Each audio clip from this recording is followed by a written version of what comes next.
बिस्मिल्लाहिर्रहमानिर्रहीम, अस्सलाम वालेकुम। आप देख रहे हैं द पल्स। मैं हूं मोहम्मद उसामा गाजी। आज मेरे प्रोग्राम में मेरे बहुत ही पसंदीदा माजिद निज़ामी बड़े ज़बरदस्त सहाफ़ी हैं और मैं इनको कहता हूं सहाफ़त का इंसाइक्लोपीडिया गूगल। तो पहले इंसाइक्लोपीडिया हुआ करता था, अब गूगल है। आप गूगल की मदद से जो भी चाहें सर्च कर सकते हैं और जितने भी सहाफ़ी हैं वो इनसे गुफ्तगू कर रहे होते हैं। जी इसके बारे में तो माजिद निज़ामी ही बताएंगे, सियासत में बैकग्राउंड इनका क्या है, ख़ानदान के हवाले से किसका क्या ताल्लुक था, एक एक चीज़ पर इनकी गहरी नज़र होती है। तो बहुत ज़बरदस्त तरीके से काम करते हैं और डिफरेंट प्लेटफॉर्म्स पर आप इनको देखते भी हैं, पाकिस्तान के तमाम टेलीविजन चैनल्स पर भी लिखते भी हैं, कॉलम नवीस भी हैं, दानिश्वर हैं। तो बड़ा अच्छा लगता है इनसे जब भी बात होती है। तो मेरी खुशनसीबी है कि आज पहली दफ़ा मेरे प्रोग्राम में आ रहे हैं। बड़े अरसे से इनके साथ कोशिश थी कि मुलाकात हो जाए, तो आज हो भी गई। माजिद साहब बहुत शुक्रिया आपका, थैंक यू सो मच, आप तशरीफ लाएं। आज भी हम वो बात कर रहे हैं जो काफी दिनों से कर रहे हैं। मैंने आपसे अभी अर्ज किया ना कि मेरा अंदाजा बहुत से गलत साबित हुए होंगे, लेकिन इतने गलत साबित कम हुए होंगे जितना ये ईरान और अमेरिका की जंग के बारे में है। लेटेस्ट बयान ट्रंप का फिर आ गया कि एक तरफ वो कह रहे हैं जी हम इनको पता नहीं किस स्टोन एज में पहुंचा देंगे, और साथ वो कह रहे हैं कि हम जल्द ही जंग खत्म करने की तरफ है। तो ये मिक्स सिग्नल्स हैं। ईरान की तरफ से उनके आर्मी चीफ कह रहे हैं कि जो बंदा आया जमीन पर इनका फौजी, क्योंकि यूएई में दीगर ममालिक में उनके फौजी लैंड कर गए, तादाद मुख्तलिफ कही जाती है 10,000, और कहते हैं कुछ कोई खारग है वहां पर उतारेंगे या कहीं भी। तो ईरान के आर्मी चीफ कह रहे हैं कोई जिंदा बच के ना जाए। तो दोनों तरफ से एक तरह की तैयारी है, सिग्नल पीछे आने के भी होते हैं। तो आपको क्या लगता है कि क्या, पहला सवाल तो मेरा ये है कि क्या अमेरिका, वियतनाम तो चले दिहाइयां गुजर गई, अफगानिस्तान के बाद क्या वो अपने फौजी जमीन पर उतारेगा ईरान में? बहुत शुक्रिया जी, हमेशा आपसे बहुत कुछ सीखा है। और दूसरी बात जो मौजू से मुतल्लिक है वो अहम इसलिए है कि ईरान में और जो दीगर एग्जाम्पल्स हैं हमारे सामने, इराक की मिसाल है, अफगानिस्तान की मिसाल है, उसमें फ़र्क ये है कि वहाँ पर कोई ना कोई ऐसा ग्रोह, ऐसी फ्रिक्शन, कोई ऐसा ग्रुप मौजूद था कि जिसके साथ मिलके अमेरिका ने वहाँ पर बूट्स ऑन ग्राउंड का जो एक फ़लसफ़ा है उसको इम्प्लीमेंट किया। बिल्कुल ठीक। ईरान में मामला ये है कि ईरान में फिल वक्त उन्हें कोई ऐसी मुज़ाहमती ताकत नहीं मिल रही कि जिसके साथ मिलकर वो एक छोटा सा अलायंस बना लें, कोई ग्रुप बना लें, वो उनको ग्राउंड के ऊपर थोड़ी सपोर्ट दें। ठीक, वो मसला यहाँ पर मौजूद है। अफगानिस्तान और इराक में हमने देखा था कि एक ऑपोजिशन होती थी, जी। उसको आप अपनी फोर्स देते थे, उनको सपोर्ट करते थे, तो वो कुछ ना कुछ रिजल्ट दे देते थे। ईरान में जो पहलवी फैमिली है उसकी बिल्कुल जीरो पेनिट्रेशन है। उसके अलावा जितने लोग मौजूद हैं, दो हमें ग्रुप्स नजर आते थे अमूमन ईरान के अंदर, कदामत पसंद और इस्लाह पसंद।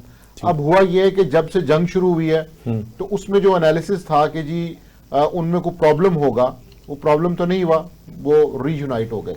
अच्छा, तो वो ऑप्शन भी खत्म हो गई कि आपका जो एक एनालिसिस था कि दो ग्रुप्स जो हैं वो इस जंग की वजह से अलग-अलग हो जाएंगे कि देखें जी आपकी वजह से हमें मार पड़ रही है, तो हम इसलिए थोड़ा सा बेहतर परफॉर्म करके आपसे अलग हो जाते हैं।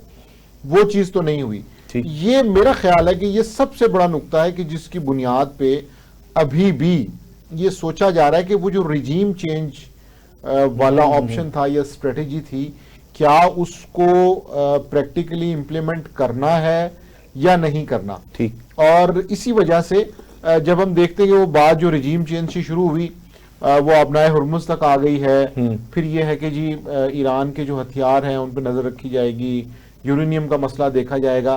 तो वो जो ईरान की हुकूमत तब्दील करने वाला मंसूबा था या फलसफा था, उसको अमली पजीराई इसलिए नहीं मिल रही कि ग्राउंड पे उनके साथ कोई ऐसी छोटी मोटी कुव्वत भी मौजूद नहीं है कि जिसके साथ मिलके वो अपनी एक्सपेंशन की तरफ जाएं। ठीक है, तो इस वजह से मुझे लगता है कि ये सारा मामला तूल भी इख्तियार कर सकता है, इसमें मुश्किलात भी आ सकती हैं, क्योंकि जब तक उन्हें ईरान के अंदर से इंटरनल कोई ऐसी सपोर्ट नहीं होगी जो अपने आप को मुतबादिल के तौर पे पेश करे, उस वक्त तक ये मसला जो है। अच्छा, आपके लिए हमने स्पेशल कुछ चाय वगैरह मंगाई, तो मैं सवाल जरा तवील कर लूंगा ताकि आप उसको एंजॉय कर सके थोड़ा बहुत, वरना बिल्कुल ठंडी हो जाएगी।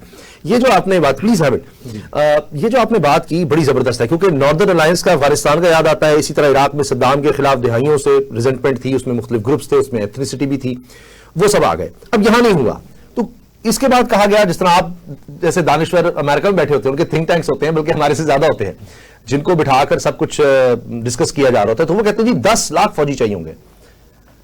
अच्छा, हमीद से आपने हमें ज्वाइन किया। हमीद सिंह नौजवान साफी हैं।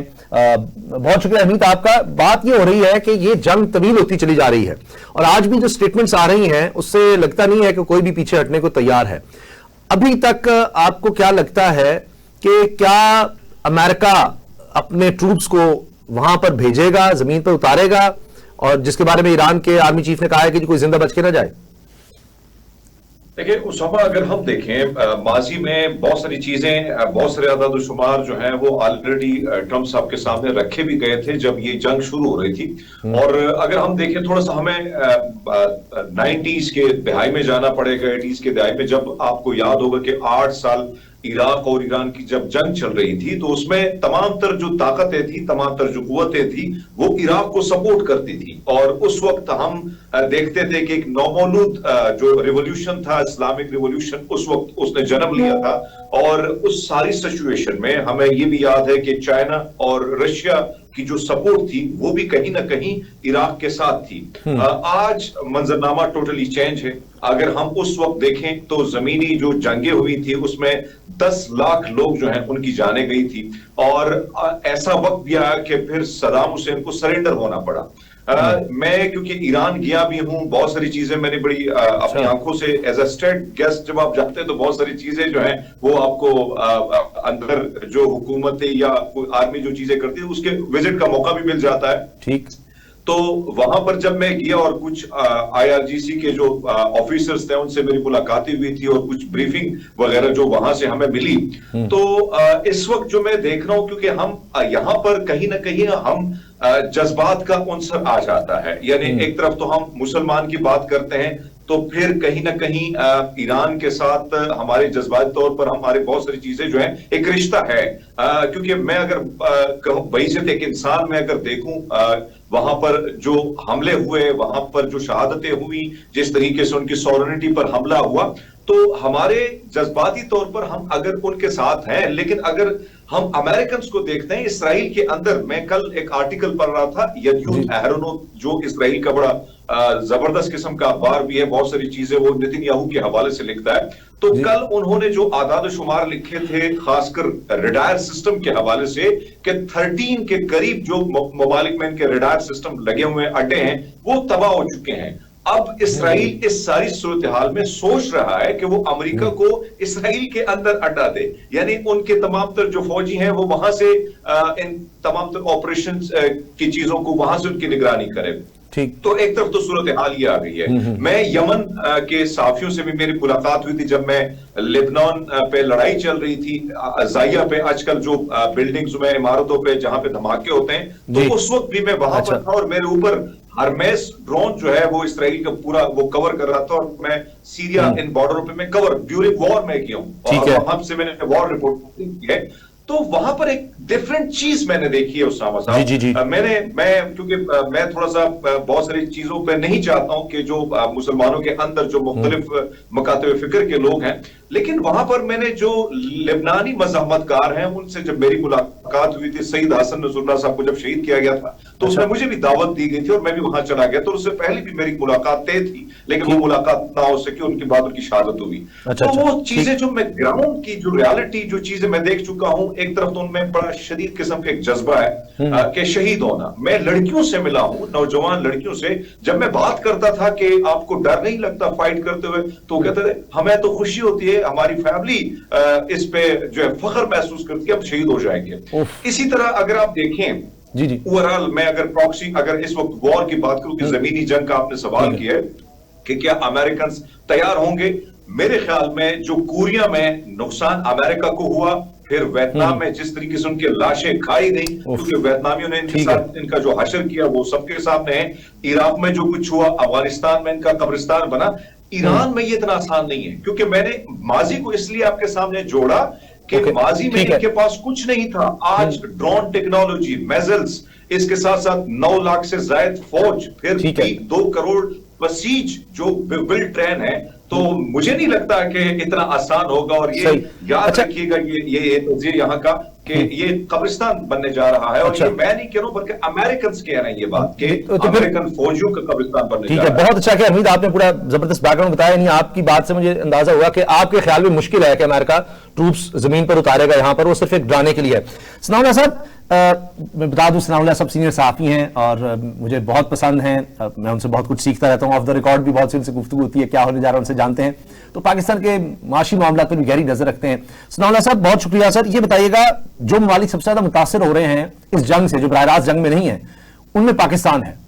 अब हमारे हालात क्या नजर आ रहे हैं? बिजली हमने देख लिया महंगी हो गई, पेट्रोल का पहले हमने देखा और अब कहा जा रहा है मजीद महंगा होगा भी, गैस का बहरान आ चुका है। मैं आज भी नोट कर रहा था कि सड़कों पर पहले से बहुत कम रश है, बल्कि रश कहने ही नहीं चाहिए।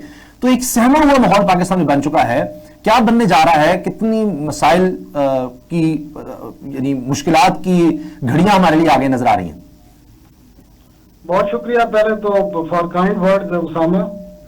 और ये देखें, अभी जंग को 1 महीने से ज्यादा हो गया है और वजारत खजाना ने एक इकनॉमिक अपडेट रिपोर्ट जारी की है और ये एक्सेप्ट किया है कि मार्च के महीने में पाकिस्तान की इकॉनमी को 3000 अरब रुपए से ज्यादा का नुकसान हो चुका है इस जंग की वजह से। तो आप इससे अंदाजा कर लें कि कितना ह्यूज इम्पैक्ट है कि 1 महीने में 3000 जायद से। और उसमें जो ज्यादा नुकसान हुआ है वो पाकिस्तान की स्टॉक मार्केट का हुआ है। स्टॉक मार्केट में की फरवरी में जो कैपिटलाइजेशन थी वो तकरीबन 68 अरब डॉलर थी जी, वो मार्च में आके 58 अरब डॉलर हो गई है, बल्कि इससे भी नीचे आई है और 10 बिलियन डॉलर से ज्यादा का stock market, Pakistan stock market को नुकसान पहुंचा है। फिर इसके साथ आपका 140 अरब रुपए के करीब आप सब्सिडी 129 अरब दे चुके हैं पेट्रोल पे। फिर आपका रेवेन्यू में बड़ा बहुत ज्यादा एक जो है ना लीकेज हुई है। 65 अरब रुपए आपकी इंपोर्ट ड्यूटी जो है वो कम हुई है और उसकी वजह यह है कि आपको पता है इंपोर्ट बंद है और इंश्योरेंस चार्जेस बढ़ चुके हैं, डैमेजेस बढ़ चुके हैं। बहुत ज्यादा लोग इंपोर्ट ऑर्डर उठा नहीं रहे हैं, रास्ते भी बंद है, उससे भी तकरीबन नुकसान हुआ है। फिर आपने खाद के कारखाने बंद किए हैं, 35 अरब रुपए का रेवेन्यू इम्पैक्ट आया है। फिर जो आपके डोमेस्टिक जो रेवेन्यू है जिसमें आपका कंजम्पशन टैक्स है, जीएसटी है, विदहोल्डिंग है, इनकम टैक्स है, वहां में भी आपका 150 से 200 अरब का मार्च में नुकसान हुआ है। अब बाकी सेक्टर की अभी असेसमेंट नहीं हुई है, लेकिन ये जो असेसमेंट है ये बड़ी खौफनाक है कि आपका 3200-3300 अरब रुपए का नुकसान हो चुका है आपकी इकोनॉमी को 1 महीने के अंदर। अब जहां तक फ्यूल की बात है और बाकी एनर्जी की बात है वो अभी क्राइसिस आपके डेवलप हो रहे हैं। अब जुमे को क्योंकि पता है आपको प्राइसेस का अनाउंसमेंट होनी है, जो नजर आ रहा है इस वक्त तक जो मैं आपको एक्चुअल अपडेट दे सकता हूँ, जो आप कह सकते हैं कि बाद आज सोशल मीडिया पे बताई है बड़ी गलत किस्म के फिगर थे कि 500 रुपया हो जाएगा, कोई कह रहा था 1000 रुपया हो जाएगा।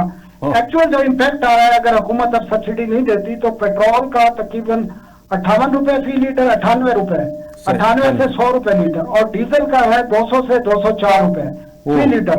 अगर हुकूमत ने मजीद सब्सिडी देनी है तो फिर आप ये तकरीबन अगले हफ्ते 100 अरब रुपए की सब्सिडी की जरूरत है, जो कि हुकूमत इस वक्त आज जो प्राइम मिनिस्टर ने खिताब भी किया उससे नजर आ रहा है कि हुकूमत पास ऑन करने जा रही है। और IMF की भी आपको पता है कंडीशन है कि आपने पास ऑन करना है, जबकि आपके 2 बड़े सूबे पंजाब और सिंध पहले ही कह चुके हैं कि हम कोई सब्सिडी नहीं देंगे, हुकूमत कीमतें बढ़ा दे। मतलब है ये जमहूरी हुकूमतों ने 2 बड़ी हुकूमतें जिनके पास सबसे ज्यादा रेवेन्यू जा रहा है, पहले नंबर पे पंजाब है जो 5000 अरब रुपए जिसको पाकिस्तान की टैक्स मनी दी जाती है, जिससे आपको पता है जहाज खरीदे जा रहे हैं, कभी कुछ खरीदा जा रहा है। और इसी तरह सिंध है दूसरे नंबर पे, तो उन दोनों ने मना किया कि हम कोई पैसे नहीं देंगे। चले वो कह रहे हैं जी बढ़ा दें। आपके लिए ऑप्शन कोई नहीं है, आपके लिए बिजली का जो ये सब्सिडी फिक्स चार्जेस लगाए गए हैं, लोग पूछ रहे हैं मुझसे भी, आपसे भी पूछते होंगे ये क्या है। आप हैरान होंगे ये 300 अरब रुपए ले रहे हैं फिक्स चार्जेस की मद में, और ये वो चार्जेस हैं कि जो आप कैपेसिटी आप यूटिलाइजेशन नहीं हो रही वो अब उससे पाकिस्तान की आवाम से ये 300 अरब रुपए निकाले जाएंगे, और ये पहली दफा नहीं होगा, ये आगे मजीद भी बढ़ सकता है। तो कैपेसिटी यूटिलाइजेशन जो कम होगी उसी तरह पाकिस्तान की आवाम पे बोझ डाला जाएगा। सही। अच्छा, मैं इस पर दोबारा आता हूँ सनाउल्लाह साहब कि जंग के क्या क्या असरात होते हैं जो जंग में नहीं भी होते हैं। कोशिशें तो पाकिस्तान कह रहा है माजिद भाई कि किसी तरह से कुछ हो सके, चाइना भी है, लेकिन इन्फ्लुएंस तो जाहिर है कि अमेरिका का है या ईरान है और फिर इसराइल। अमेरिका के साथ कोई नहीं खड़ा हुआ जो उसके इत्तेहादी थे। खलीजी ममालिक बरह रास्त जो है इससे इफेक्ट हो रहे हैं। कौन है जो जंग रुकवा सकता है? ट्रंप अकेले तो नहीं, आम परसेप्शन यह है कि ट्रंप हैं और वो बस एक पॉपुलरिज्म है उनका और वो जो उनका दिल आता है वो बोल देते हैं। मेरी जाती राय हो सकता है गलत हो, ऐसा नहीं है कि ट्रंप बस आते हैं और उनको सुबह उठते हैं और कहते हैं बस ये करना, पीछे पूरी एक सोच होती है। अमेरिकन एस्टैब्लिशमेंट भी होगी, उनके डिपार्टमेंट्स हैं, पेंटागन है, व्हाइट हाउस में बहुत से लोग बैठे हैं जो डिस्कस करते हैं, उसके बाद उनको ब्रीफ करते हैं और फिर सोचा जाता है कि क्या होगा। उसकी एक चीज लिखी होती है और फिर वो आकर सदर बात करता है कि जी हम स्टोनेज में पहुंचा देंगे, आपने हुर्मुज़ खोलना है तो ठीक है, नहीं तो हम ये आ रहे हैं वो आ रहे हैं, साथ ये भी कह दें कि जी हम ये जंग जल्दी खत्म करना चाहते हैं। तो इसके पीछे एक थॉट प्रोसेस तो है। वो थॉट प्रोसेस क्या है? ना रजीम चेंज हो पाया, ना मिसाइल खत्म हो सके और न्यूक्लियर का भी कुछ अभी नहीं समझ आ रही। देखिए, इसमें जो एक रियलिटी चेक है मुस्लिम वर्ल्ड के लिए वो ये है कि हम ईरान की ड्रोन्स की, उसकी हिम्मत की, शुजात की बातें करते हैं, बिल्कुल करनी भी चाहिए, लेकिन जब हम कंपैरिजन ड्रॉ करते हैं तो अमेरिका को इस वॉर से कोई बड़ा नुकसान नहीं होने वाला। ये एक तल्ख हकीकत है। उसकी वजह ये कि उनके जो भी 12-14 अरब डॉलर अभी तक लगे हैं उसके अंदर उन्होंने बाकी जगहों से उसको मैनेज कर लिया है। उसके हवाले से जो असले के उनके जो एग्रीमेंट्स होने जा रहे हैं उसमें उसको वो कंपनसेट कर लेंगे। तो ये जो मिस कैलकुलेशन है ये अफगानिस्तान में भी हुई, इराक में भी हुई। इशू ये है कि अमेरिका इस जंग को प्रोलॉन्ग करना अफोर्ड कर सकता है। सवाल ये है कि क्या ईरान और दीगर जो इस्लामी ममालिक, स्पेशली खलीजी ममालिक हैं, वो इस जंग को प्रोलॉन्ग करना अफोर्ड कर सकते हैं कि नहीं कर सकते? हम तो नहीं कर सकते। तो पाकिस्तान अब ये देखें ना, आज के दिन अगर यूएई के अंदर 10 से ज्यादा मिसाइल आए हैं, 29 या 30 ड्रोन्स आए हैं ईरान के, तो यूएई की वो जो परसेप्शन थी नीट एंड क्लीन, पीसफुल और एक फ्रेंडली इन्वायरमेंट है इकोनॉमी के लिए, उनकी परसेप्शन का मसला है। इसी तरह सऊदी अरब के अपने मसाइल हैं, कतर बहरैन के हैं। ये वो चीज़ें हैं कि जब कंपैरिजन में आएंगी तो फिर ये कहना आसान नहीं होगा कि जी देखें इस सारी सिचुएशन के अंदर ईरान चूंकि डट के खड़ा है तो इसलिए फतह इनकी होगी। इनको भी अपनी कॉस्ट पे करनी पड़ रही है, कर रहे हैं अभी भी, और ज्यादा तो चाहते इनकी हुई हैं। आपने सही कहा, अमेरिका का तो कोई भी, हाँ कुछ उनके मिलिट्री के लोग गए हैं, लेकिन अमेरिका में तो एक फुलझड़ी भी नहीं ना गई और उनकी इकोनॉमी इतनी वसी है कि वो इसको सस्टेन कर सकती है। तो इस वजह से ये एक अहम मामला है। दूसरा मसला ये है कि चूंकि रवायती जंग की नोयत बदल चुकी है, अब ये उस तरह से कोई बॉर्डर के ऊपर जंग नहीं हो रही, अब ये सिस्टमेटिकली चल रहे हैं मिसाइल्स के जरिए, ड्रोन्स के जरिए। तो ये चूंकि एक जंग का नया रूप है, तो इसकी उस तरह से जिस तरह हम समझते थे कि ये बॉर्डर पे आर्मी लड़ रही है, एक शहर पे कब्जा हो गया, 2 पे कब्जा हो गया, उसके बाद लोग बैठे उन्होंने मुज़ाकरात किए, तो वो वाला जो एक पैराडाइम है, वो जो एक स्ट्रेटेजी है, वो चेंज है। तो चूंकि एक नई जंग है, रवायती जंग नहीं है, तो उसके जो रिजल्ट्स हैं वो भी डिफरेंट होंगे और उसका जो मुज़ाकराती अमल है वो भी अक्सर मुख्तलिफ होगा। उसमें पहली कोशिश ये की जाती है कि जंग का दायरा मजीद ना बढ़े, दूसरी कोशिश ये की जाती है कि नॉन मिलिट्री टारगेट्स जो हैं उनसे अवॉइड किया जाए। तो इस तरह की जो चीजें हैं वो पहले मरहले में तय की जाती हैं, उसके बाद फिर तीसरे चौथे मामले पे मिलिट्री इंस्टॉलेशंस का आता है, आपने एक दूसरे की हदूद का ख्याल रखना है, किस तरह से चीजें बंद होंगी। तो अभी तो जंग वहां तक नहीं पहुंची, वो मुज़ाकरात वहां तक नहीं पहुंचे कि नॉन मिलिट्री टारगेट्स को आप हिट नहीं करेंगे। ठीक, अगर ये इस चीज पे कंसेंसस नहीं हो रहा तो मेरा नहीं ख्याल कि आने वाले दिनों के अंदर जो है वो इस हवाले से कोई पॉजिटिव चीज आ सकती है। एक चीज मैं आपको जरूर कहना चाहूंगा कि डोनाल्ड ट्रंप ने एक प्रेस कॉन्फ्रेंस की थी जिसमें एक रिपोर्टर ने उनसे सवाल किया था कि क्या ऐसे हो सकता है कि आप खुद ही विक्ट्री अनाउंस करके तो खुद ही जंग बंद कर दें। ठीक, और इसके ऊपर डोनाल्ड ट्रंप ने बड़ा पॉजिटिव फीडबैक दिया था कि हाँ हम ऐसा कर सकते हैं। तो जिस तरह की उनकी गैर मुतवाजन शख्सियत है, ठीक, तो अगर वो चाहें और वो देखें कि जी अब इसको हम ज्यादा लेके नहीं चल सकते अपनी इंटरनल रीजंस की वजह से, तो हो सकता है कि वो खुद ही विक्ट्री किसी भी दिन करेंगे हमने ये तो। और वो कभी बयान आते हैं कि हमने रजीम चेंज तो हाँ एक्चुअली कर दिया हुआ है। रजीम चेंज के जो लोग मेन थे पावर में, अभी भी एक नेगोशिएटर जो मेन थे, आज खबर आई उनको भी शहीद कर दिया। हमीद, जो आपने सारा बैकग्राउंड बताया बड़ा जबरदस्त, लेकिन अब जो इस वक्त हो रहा है उसमें अगर ईरान फर्ज कीजिए आपने हुर्मुज़ खोल लेता है कि जी आए जाए, तो आपको लगता है कि अमेरिकन अटैक्स फिर बंद हो जाएंगे? क्योंकि ट्रंप ये कह रहे हैं जी आपने हुर्मुज़ खोल दो बस ठीक है, और ये माजिद निज़ामी साहब ने बड़ी जबरदस्त बात की कि पहला स्टेप तो ये होगा ना कि कहें कि अच्छा यहां जगहों पर अटैक नहीं होगा। जिस तरह ट्रंप ने कहा था जी मैंने 5 दिन, अब कहा जी 10 दिन के लिए जितनी भी एनर्जी फैसिलिटीज हैं उन पर अटैक ना करें। उसकी वजह ये थी कि खलीजी ममालिक ने कहा कि भाई हमारे ऊपर फिर हमले शुरू हो जाएंगे। तो अभी तक वो फर्स्ट स्टेप भी हमें नजर नहीं आया पीछे हटने का, लेकिन क्या आपको नजर आता है हुर्मुज़ खुल सकता है? जी फर्क नहीं पड़ता है। अमेरिका को फर्क पड़ा है, अमेरिका को फर्क ना पड़ता तो 70 लाख से ज्यादा लोग इस जंग के खिलाफ ना निकलते। और इस वक्त जो चीज हम देख रहे हैं, खासकर अपना हुर्मुज़ के हवाले से, यानी मैं ऑन द रिकॉर्ड, क्योंकि मैं ऑलरेडी उन सारी जगहों पर गया भी हूं और तकरीबन इस वॉर को खासकर मिडिल ईस्ट के हवाले से ज्यादा काम भी किया है। तो इस वक्त 2 पॉइंट्स है, यानी अपना हुर्मुज़ के हवाले से तो आपको पता है कि इस वक्त ज्यादातर मसाइल जो आ रहे हैं, क्योंकि कहीं ना कहीं हमारे लिए रिलैक्सेशन है, रिलीफ मिल रहा है। और ईरान इस सारी सूरत हाल में, क्योंकि ईरान को पता है कि जंग इससे पहले जिस तरीके से उन्होंने जंग लड़ी और 8 साल तक तवील जंग लड़ी, वो आगे की सोच उन्होंने, क्योंकि उनकी तैयारी उससे पहले थी, क्योंकि उससे पहले जो हमारी मुलाकातें हुई थी, कुछ साफी आए थे, आपको याद होगा, ईरान से, और उनसे ज्यादातर वॉर को वो रिपोर्ट कर रहे थे। तो उनसे भी ये सवालात हमने किए थे। फिर आपको याद होगा प्रेसिडेंट आया था, उसके साथ कुछ लोग आए थे, अली लारजानी साहब भी आए थे, उनसे भी कुछ मुलाकातें हुई थी। तो जब हमारा सवाल ये होता था कि आया ये जंग अगर जाती है, तूल पकड़ते, तो आपकी कितनी तैयारी है? तो क्योंकि आपको पता है कि अफगानिस्तान के लोग हो गए, हम हो गए, ईरान के लोग गए, हम उस कंफर्ट जोन में नहीं है जिस कंफर्ट जोन में लाइफस्टाइल जो अमेरिकन का है, यूरोप का है, हम उस तरह लाइफ नहीं, हम हर किस्म के हालात से गुजर जाते हैं, गुजार लेते हैं जिंदगी।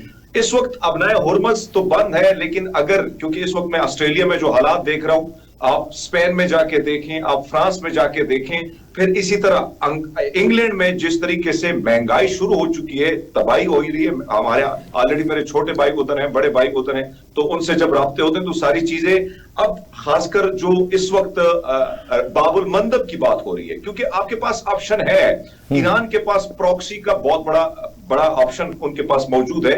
और मैं थोड़ा सा आप सब माजी में थोड़ा सा जाते हैं, और आपको याद होगा कि 7 अक्टूबर को जब फलस्तीन और इसका मामला शुरू हुआ, इसराइल का, और अटैक शुरू हुए, अपना हुर्मुज़ बाबुल मंदब को बाकायदा यमन के हौसियों ने बंद कर दिया था। और ये सिर्फ बंद नहीं किया गया था, बल्कि इसको कहा गया था, इसमें बरतानिया का एक अखबार है, उसमें इसमें लिखा था कि रेड सी को इन्होंने कब्रिस्तान बना दिया है। और आपको याद होगा 210 से ज्यादा बड़े शिप उन्होंने वहां पे मार दिए थे। अब आपने देखा कि कल यमनी फौज ने ऐलान भी परसों किया है कि भाई साहब, ये जो बाबुल मंदाब है, आपको पता है इलाद की जो बंदरगाह है, 55% इंपोर्ट एक्सपोर्ट इसराइल की वहां से होती है। इस वक्त 2 दिनों से मैं मुसलसल कवर कर रहा हूं, इसराइल के अंदर लोग निकलते हैं, वो वॉर के अगेंस्ट है, वो कहते हैं कि भाई साहब हम, क्योंकि कल भी कुछ वीडियोस आई थी, इसराइल में ऑलरेडी आपको पता है कि सेंसरशिप बहुत ज्यादा है।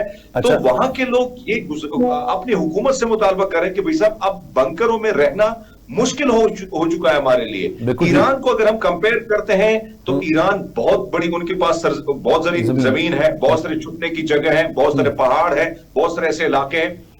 फिर जो इम्पैक्ट पड़ना है, क्योंकि ईरान की जो पॉलिसी है कि भाई किस तरीके से मुल्क को पकड़ना है, उन्होंने पूरी दुनिया को गले से पकड़ा हुआ है, दुनिया की मईशत को गले कमजोर कर दिया है। फिर कल आप देखें G7 के वो ममालिक जो रशिया पर पाबंदियां लगाने में उनका किरदार वाज़ेह था, उन्होंने जिस तरीके से कोशिशें की, अब कल वो रिक्वेस्ट कर रहे हैं रशिया से कि भाई आप अपने जो तेल और दीगर जो जखायर हैं वो हमारे लिए दरवाजे उसके खोल दे। तो रशिया ने बाकायदा उसको जून और जुलाई का टाइम दे दिया है। तो ओवरऑल सिचुएशन अमेरिका, ये आपकी बात सही है, बिल्कुल ठीक। दिनों में जो अमेरिका में कांग्रेस के इलेक्शन होने वाले हैं, उसमें ऑलरेडी मसला है डोनाल्ड ट्रंप के लिए।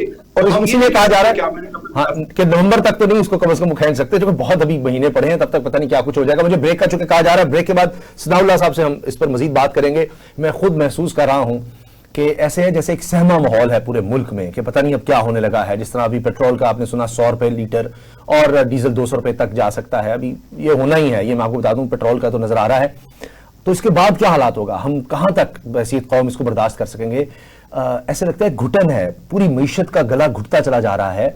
और हमारे पास तो पहली स्पेस नहीं थी। अभी हरमीत ने जिन ममालिक की बात की उनके पास स्पेस थी, उनका लाइफस्टाइल जरूर पीछे जा रहा है। हमारा तो पहले लाइफस्टाइल उस तरह से नहीं था। मैं मेजॉरिटी ऑफ पाकिस्तानीज़ की बात कर रहा हूं, तो वो किस तरह जिंदगी गुजार सकेंगे, ब्रेक के बाद बात करेंगे। ब्रेक के बाद खुशामदीद, माजिद निजामी, हरमीत सिंह और सनाउल्लाह साहब मेरे साथ हैं। सनाउल्लाह साहब, हम कब तक इस जंग को बर्दाश्त कर सकेंगे?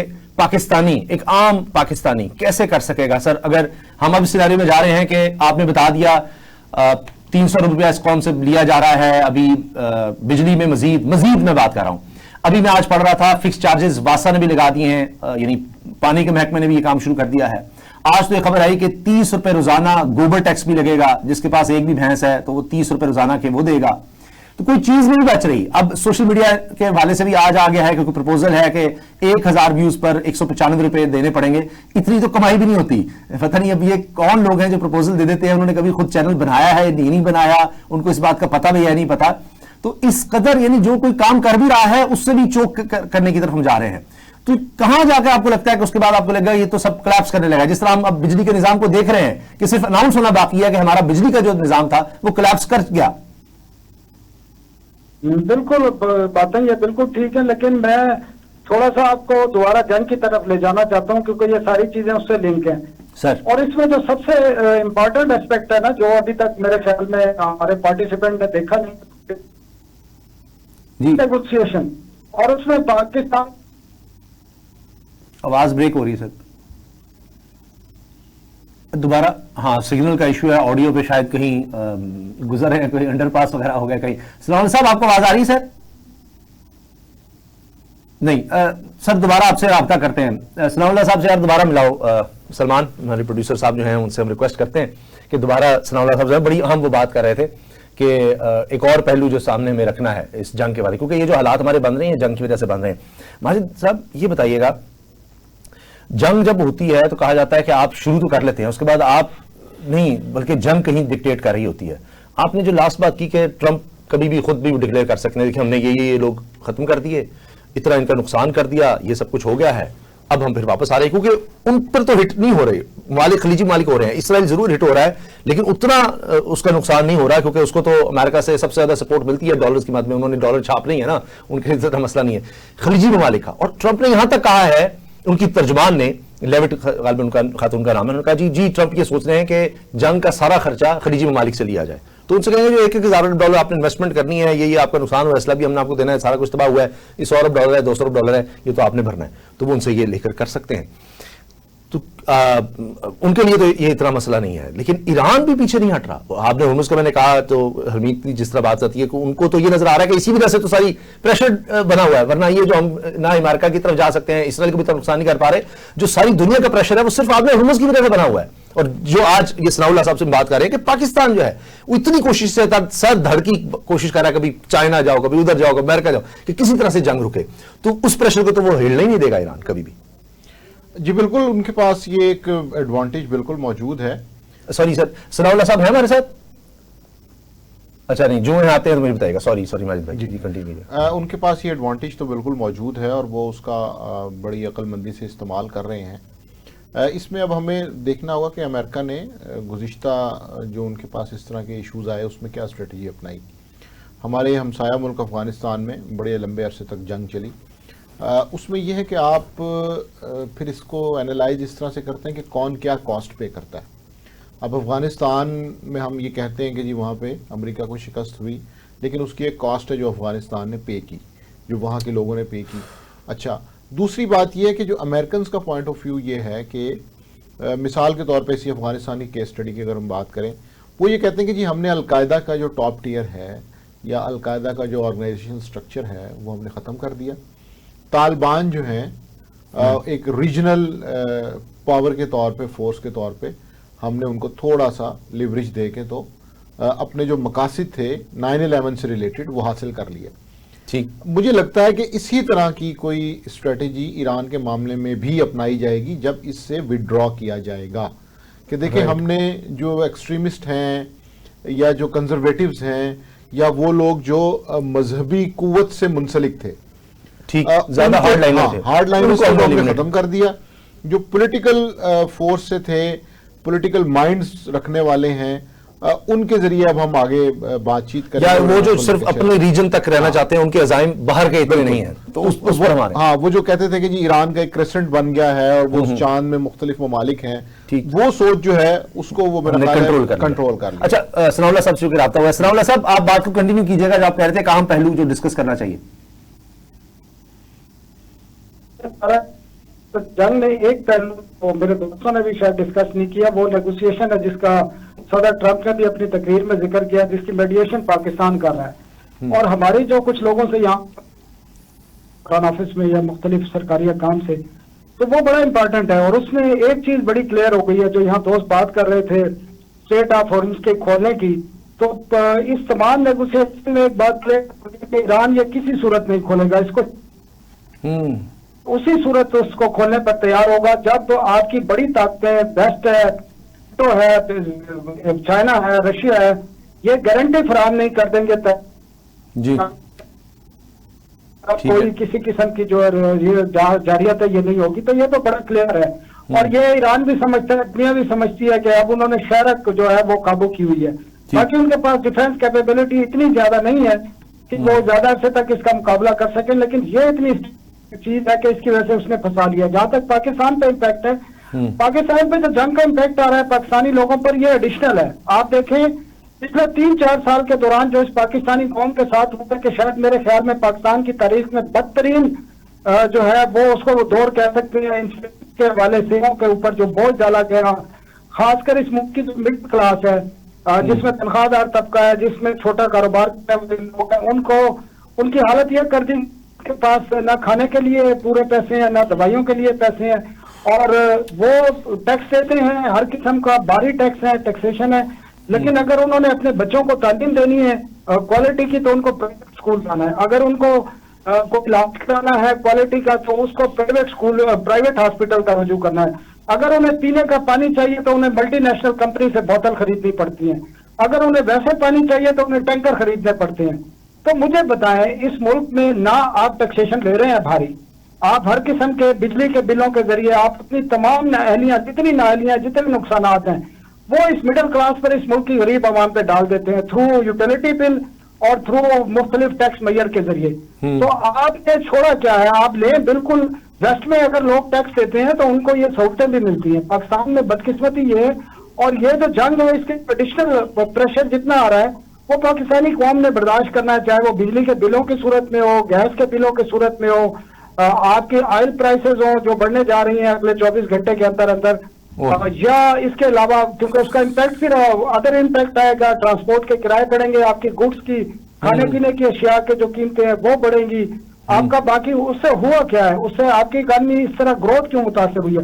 क्योंकि लोगों ने अपने जो डिमांड्स हैं वो कम कर ली हैं, उनकी जरूरियात कम हो गई हैं। सारा पैसा तो आपने उठा के या टैक्स में दे देना है या बिजली के बिलों में, यूटिलिटी बिलों में अदा कर देना है। तो बाकी जो बचेगा उसके पास जाके आप डोमेस्टिक जो आपकी ग्रोथ है वो तो सिफर हो गई है, बल्कि नेगेटिव में चली जाएगी। जी सही। तो ये सारा इम्पैक्ट पाकिस्तानी कौम ने बर्दाश्त करना ही करना है। हरमीत, आपको क्या लगता है कि जंग कैसे रुक सकती है? क्योंकि हम इसका इतना ज्यादा इम्पैक्ट देख रहे हैं जो बड़ा ही खतरनाक है, लोगों की जानें जा रही हैं, उससे बढ़कर तो कुछ नहीं हो सकता, लेकिन ओवरऑल इकोनॉमी भी। तो आपको एक बहुत मुश्किल सवाल है कि कैसे जंग रुकेगी, कहां जाकर रुकेगी, बड़ा मुश्किल है, लेकिन जाहिर हम स्पेकुलेट कर सकते हैं जो इस वक्त हालात उनको देखते हुए। आपकी स्पेकुलेशन या आपका अंदाजा क्या कहता है?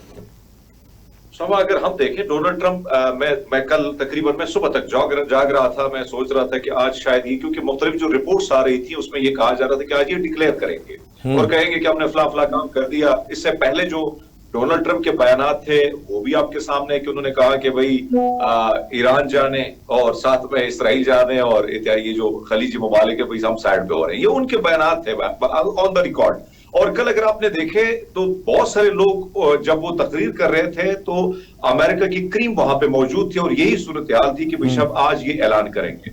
अब उसके बाद क्या होता है कि उन्होंने जिस तरीके से उन लोगों को जो इस यानी बातचीत में जिस तरीके से वो इन्वॉल्व है, वो चाहते हैं कि मुज़ाकरात के थ्रू ये सारी चीजें हो। आज मैं सदर मसूद पेज़ेश्कियान का बयान देख रहा था कि जिस तरीके से कल इन्होंने एक और रहनुमा को टारगेट किया और खासकर जो ये नेगोशिएशन चल रही है पाकिस्तान की जिसमें इन्वॉल्वमेंट है और उसमें अपने पॉजिटिव रोल प्ले कर रहा है, तो वो पाकिस्तान के साथ भी राब्ते में थे। कल उन पर भी अटैक हो गया है।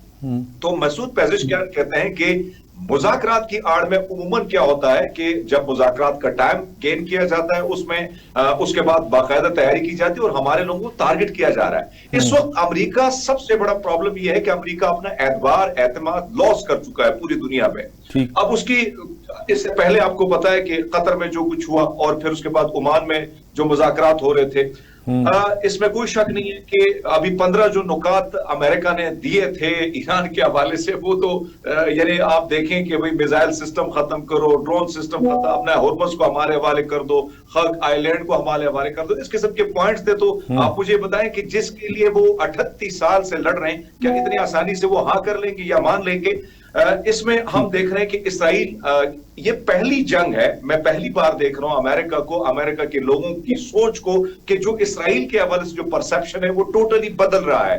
पूरी दुनिया में तो बदल चुका है, लेकिन इसराइल के हवाले से अब अमेरिका में जो बड़े बड़े थिंक टैंकर हैं, जो बड़ी बड़ी यूनिवर्सिटियों में पढ़ाते हैं, वो और फिर खासकर उनका जो स्टूडेंट तबका है, वो इस चीज से बिल्कुल नाला नजर आता है कि अमेरिका इसराइल के लिए क्यों जंग लड़ रहा है। उनके आप देखें कि वहां पर भी अब बार बार डोनाल्ड ट्रंप जब आते हैं अपने मीडिया को, वो कहते हैं कि झूठ बोलते हैं। मसला ये है कि इस वक्त अमेरिका यानी इसराइल की लॉबी बहुत ज्यादा वीक हो चुकी है। वहां पर भी डोनाल्ड ट्रंप के लिए अंदरूनी भी बड़े मसाइल बन रहे हैं। इसमें कोई शक नहीं कि इसराइल ईरान जो है वो, क्योंकि इसमें खासकर अगर लेगा तो उनकी जमानत यानी तगड़े मुल्कों की जमानत बहुत जरूरी है, जिसमें रशिया, चाइना और ये ममालिक शामिल है, उसमें टर्की भी शामिल हो सकता है। पाकिस्तान के बारे में भी कुछ चीजें हो सकती है, लेकिन उसमें भी अभाव है, क्योंकि कहीं ना कहीं हमने जाके पीस बोर्ड में हमने शमूलियत भी बहुत जल्दी इख्तियार कर ली थी, और फिर हमने नोबेल प्राइज के लिए जो है डोनाल्ड ट्रंप की उन्होंने जंगें रुकवाई, उसके लिए भी हमने कहीं ना कहीं नॉमिनेशन में बहुत बड़ा जल्दी से हिस्सा लिया। तो ओवरऑल सिचुएशन इस वक्त डिपेंड कर रही है रूस पे, चाइना पे, और इसमें बड़ा इंपॉर्टेंट रोल प्ले कर सकता है टर्की। तो मेरे ख्याल में इन लोगों को बैठना होगा, और जब तब जाके कुछ जमानतें भी लेनी होगी, क्योंकि अगर जंग बंदी होती है तो फिर जाके इसराइल ऐसा ना हो कि 3 महीने बाद फिर कोई हमला कर दे, या अमेरिका जाहिर बात है उसका सपोर्ट उसके साथ है। तो ओवरऑल सिचुएशन बड़ी डिस्टर्ब है। और ईरानी जब उनसे बात करते हैं तो वो कहते हैं कि बिल्कुल ठीक है भाई साहब, हम तो ऑलरेडी लड़ाई लड़ रहे हैं, सैंक्शंस हमारे ऊपर है। इस वक्त जो अभी माजिद साहब बात कर रहे थे, मैं देख रहा था कि ईरानी रियाल में 6% मजीद उसमें इजाफा हुआ है। अच्छा। और इसके साथ साथ क्योंकि उनको तेल बेचने के बाद उनके उसमें जो ज्यादातर वो तेल एक्सपोर्ट करते हैं उसमें उनको फायदा हो रहा है। तो इसमें तो चाइना, रशिया, ईरान कहीं ना कहीं फायदे में जा रहा है। लेकिन सबसे बड़ा मसला आपको दिखेगा यूरोप में, दिखेगा इत्तेहादी ममालिक में, और फिर खलीजी ममालिक। अब मैं देख रहा था कि 120 अरब डॉलर सिर्फ एविएशन की मद में, टूरिज्म की मद में खलीजी ममालिक लॉस कर चुके हैं। बिल्कुल ठीक। अच्छा, ये सब चीजें बिल्कुल अपनी जगह सही है, क्योंकि एक तो है ना ईरान, अगर समझते हैं कि तकरीबन 20-40 साल से ही कोई ना कोई सैंक्शंस, और उनको आदत हो गई है उस चीज की कि कैसे जिंदगी गुजारनी है, कोई लाइफस्टाइल नहीं उस तरह से हो सका, मसाइल का शिकार, तो वो एक आदी हो जाते हैं। लेकिन यूरोप या खलीजी ममालिक, जिसने आपने जिक्र किया कि वो जो इम्पैक्ट देख रहे हैं, लेकिन असल तो आएगा अमेरिका और इसराइल के अंदर से। मुझे अभी हालिया तारीख में नहीं याद पड़ता कि चाहे इराक हो, अफगानिस्तान हो, जितनी भी जंगें छिड़ी हो, इतनी तन्हाई अमेरिका को भी मिली हो इस अंदाज की कि कोई नहीं साथ खड़ा हो रहा है। न फ्रांस हो रहा है, न बरतानिया हो रहा है, नेटो कह रहे हैं कि ये नेटो बेकार है, ट्रंप कह रहे हैं इसका कोई फायदा नहीं। और इसराइल के खिलाफ भी जितने लोग निकले पीछे, फिलिस्तीन के साथ जो कुछ हुआ है, गजा में जो कुछ हुआ है, तो एक अवामी नेशनल लेवल पर जो एक दुनिया की एक ज़मीर की आवाज़, वो तो इनके खिलाफ हो रही है कम अज़ कम। देखिए, वो बिल्कुल हो रही है, और इससे पहले भी थी। हमने इराक में और अफगानिस्तान पे हमलों में ये देखा है कि उस वक्त भी बड़े बड़े मिलियन मार्चेस जो हैं वो लंदन में और न्यूयॉर्क और वाशिंगटन में होते थे। लेकिन ये बिल्कुल ऐसा ही है कि जैसे हम मुस्लिम वर्ल्ड की बात करते हैं तो अवाम की जो पॉलिसी है, अवाम के जज्बात हैं वो अलग होते हैं, और जो हुक्मरान हैं उनके मामलात अक्सर मुख्तलिफ होते हैं। तो ये अमेरिका में भी सिचुएशन मौजूद है। और इसमें जो इम्पोर्टेंट चीज़ मैं समझता हूँ वो ये है कि ये इस वक्त उनके लिए वो तन्हाई और वो चीज़ें मैटर इसलिए नहीं करती कि उन्होंने इंटेंशनली अक़वाम मुत्तहिदा को इस सारे मामले से अलहदा कर दिया है। ट्रंप आते हैं हर चीज़ से निकल रहे थे, और अफगानिस्तान और इराक में एटलीस्ट पेपर के ऊपर या कोई 1-2 इजलासों में ऐसी करारदादें मौजूद थी कि जिसमें उन्होंने दुनिया को साथ लिया, अपने वोट पूरे किए, उसके बाद उन्होंने अटैक्स किए। इस पूरे मामले के अंदर हमें ऐसी कोई चीज नजर नहीं आती। तो डे 1 से उनकी ये इंटेंशन थी ही नहीं कि उन्होंने किसी को कोई ग्लोबल ब्लॉक बना के चलना है, और उनको अपने मकासद जो है वो वाजे थे। इसलिए इस वक्त भी जिस तज़हीक और तहकीर से ट्रंप दीगर आलमी रहनुमाओं को मुखातिब कर रहे हैं या उन पर तबसरे कर रहे हैं, तो उससे ऐसा नहीं लगता कि उनका कोई ऐसी ख्वाहिश भी है या कोशिश भी है कि वो एक आलमी इत्तेहाद के जरिए आगे बढ़ें। तो मेरा ख्याल है कि वो इंडिपेंडेंटली ही काम करेंगे और इसी तरह ही वो आगे बढ़ेंगे, क्योंकि यूरोप में ग्रीनलैंड के इशू के ऊपर उनके वहाँ पर पहले ही मसाइल चल रहे हैं। तो यूरोप जो एक लम्हे पे या एक वक्त में डिपेंड करता था कि हमारा डिफेंस अमेरिका करेगा अगेंस्ट रशिया, सो ग्रीनलैंड के मामले पे उनको भी एक रियलिटी चेक मिला था कि हमें अपने डिफेंस के लिए खुद कुछ ना कुछ करना होगा, क्योंकि हमारा कहीं ना कहीं अपने बिगेस्ट अलाई के साथ भी इख्तलाफ हो सकता है। तो इसलिए अमेरिका मेरा ख्याल है कि जो तन्हा परवाज का लफ्ज है उसके ऊपर वो पूरा उतर रहा है, और वो आने वाले एक आध साल में मेरा ख्याल है कि वो इसी तरह ही एक्ट करेगा और इसी तरह ही चलेगा। उनकी वॉर मशीनरी में तो कोई इसमें दो राय नहीं है कि अभी भी सबसे वो आगे है, लेकिन जाहिर है कि सारी दुनिया सराती उसको है जो ताकत में कम होते हुए भी मुकाबला कर रहा हो, इसलिए वो ईरान की परसेप्शन बन सकी है। इसराइल को जिस तरह हिट किया जा रहा है, बहुत से अंदाजे थे कि आयरन डोम की वजह से कुछ भी नहीं आ सकता, लेकिन फिर भी पेनिट्रेशन हो रही है। ऐसे लगता है कि वो कमजोर पड़ रहा है। बहुत से लोग कह रहे हैं कि जानबूझ के पहले ईरान ने इतना ज्यादा इनको एग्जॉस्ट कर लिया, इनके जो मिसाइल थे इतने महंगे थे कि जो जाके लगने हैं वो इतने महंगे नहीं है जितना उनके बचाव पर वो इस्तेमाल हो रहा है। तो वहां पर वो हिट कर रहे हैं उस लिहाज से कि देखते हैं कि अगर हम ब्लीड कर रहे हैं तो ये भी साथ साथ तकलीफ में मुसलसल रहे, ताकि अगर जंग प्रोलॉन्ग होती है तो ये ना हो कि ये समझे कि हमारा कुछ नुकसान नहीं हो रहा। दोनों ये तो मेरा ख्याल है 100% ईरान की कामयाबी है कि इसराइल का जो एक अनटचेबल होने का और एक उनके परफेक्ट डिफेंस सिस्टम का जो एक नैरेटिव था, जिस तरह हमने गल्फ कंट्रीज की बात की, इसी तरह इसराइल को इस चीज में बहुत ज्यादा नुकसान पहुंचा है। उसको हम मॉनेटरी बेनिफिट या लॉसेस से कंपेयर नहीं करेंगे। वो जो एक परसेप्शन मैनेजमेंट का उनका एक पूरा समंदर था, एक पहाड़ उन्होंने बनाया हुआ था कि देखिए हम जो हैं हम नाकाबिले तस्खीर हैं। तो ये ईरान की कामयाबी है कि उसने इस तमाम जंग के अंदर उनका वो जो एक नैरेटिव था उसको जरूर पंक्चर किया है कि आप महफूज नहीं हैं, और अगर आप महफूज नहीं है तो फिर दुनिया में कोई भी महफूज नहीं। ठीक है, बहुत बहुत शुक्रिया माजिद निजामी साहब, थैंक यू सो मच। खास तौर पर आप स्टूडियो तशरीफ लाए। हमीद सिंह आपका शुक्रिया, सनाउल्लाह साहब आपका भी बहुत बहुत शुक्रिया। अभी जो पहला कदम होना चाहिए जंग खत्म होने का वो भी नजर नहीं आता, जिस तरह माजिद निजामी साहब ने बात की, लेकिन साथ ट्रंप हैं, वो किसी को भी ऐलान कर सकते हैं हमने जो अचीव कर रहा था कर लिया और जनाब हम अब इस जंग से निकल रहे हैं। तो दुआ करनी चाहिए कि अल्लाह करे कि जंग जल्द खत्म हो, क्योंकि मैं आपको बता रहा हूं कि पाकिस्तान बहुत ज़्यादा मुतासर हो चुका है और आने वाले दिनों में आप देखेंगे बहुत ही खौफनाक सूरत हाल हो रही है पाकिस्तान में माशी सतह पर। अल्लाह हाफिज़।